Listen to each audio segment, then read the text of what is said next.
we have in the Gospel of St. Luke this form of the Beatitudes. It is not necessarily a question of either or, it could well be a question of both and.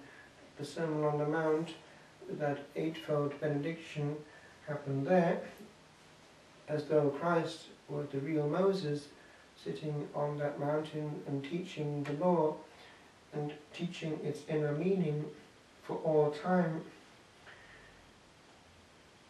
But it could be that this Sermon on the Plain, in which we have 4 Beatitudes and also 4 woes in St. Luke, could have been preached precisely on a different occasion, for the Lord spoke for 3 years and therefore gave many sermons and talks. We can take with us one in particular today, the one that regards what others think of us. We have here the blessing. Blessed are you when men hate you, and when they exclude you and revile you, and cast out your name as evil on account of the Son of Man. Rejoice in that day, and leap for joy, for behold, your reward is great in heaven, for so their fathers did to the prophets. The joy of the martyrs is proverbial. They were going home, and they knew the importance and lack thereof of what people thought of them. Who are people? They are also souls to be judged, and they are not our judges. That gives us a certain serenity to the soul when faced with criticism, or worse. A saint who truly regards, as St. Paul in the first reading says, towards heaven, has the true vision, and what people think has that much weight and no more. For what the Lord thinks is the only thing that matters to the person of deep faith, the person who all the time is orientating the regard to Christ, who sees all and who alone sees all. People do not see all, neither do we, and therefore only God has the right to judge. But St. Paul has this powerful passage here while writing to the Colossians. Set your minds on things that are above, not on things that are on earth. And he goes on, for you have died, and your life is hid with Christ in God. And then he goes on again, when Christ, who is our life, appears, then you also will appear with him in glory. The same thing in a different form. We are hidden. Our glory is hidden.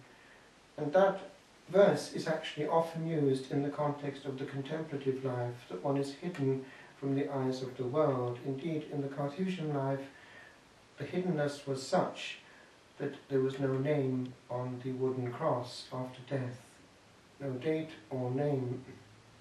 And indeed, in the Trappist life, one did not know the surname of one's confrere or the person's past. One only saw him operate, and he was a mystery under his hood. I remember the novice master saying that. He said at one point, il est bon qu'il y ait un certain aura de mystère autour de son confrère. It is good that there should be a certain aura of mystery about the head of one's confrère.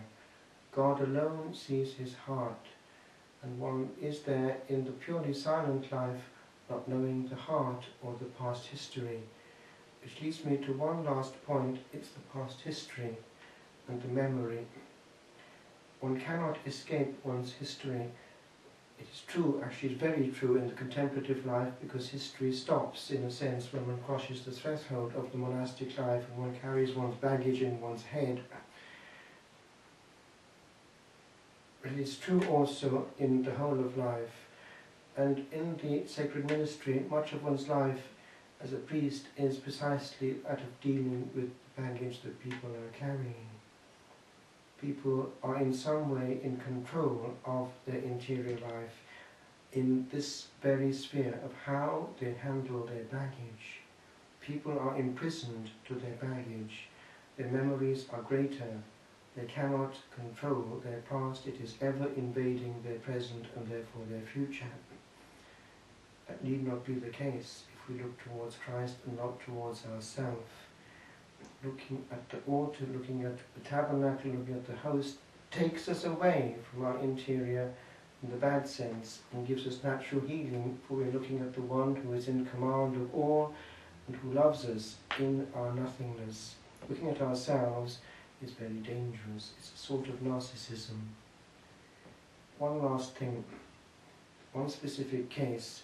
It's the case of a soul that escapes what it is and thinks it can get away. This very day, bad news came from Wales. A friend of mine who was a priest, probably younger than myself, a brilliant man, and the one who actually celebrates Mass in Welsh in the diocese where I grew up. It seems that something happened there between him and his archbishop. But anyway, he's gone off in a huff, it would seem, and he's leaving altogether the priesthood, and he's not coming back, it's quite clear. But what came to me was this: he'll never, ever get away from the fact that he's a priest. One cannot. No priest who leaves the sacred ministry will ever, ever be deeply happy again. And if you scratch and ask, they will tell you things that they wouldn't perhaps wish people to know.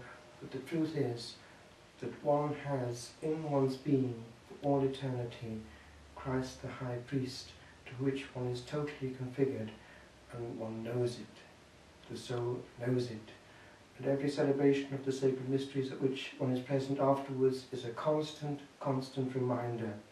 One cannot get away from what one is. That's baggage, big time. So we hand over all these souls to the Lord. We ask also for healing for our own memories, that we will know how to live in the present and look at Christ and Christ alone.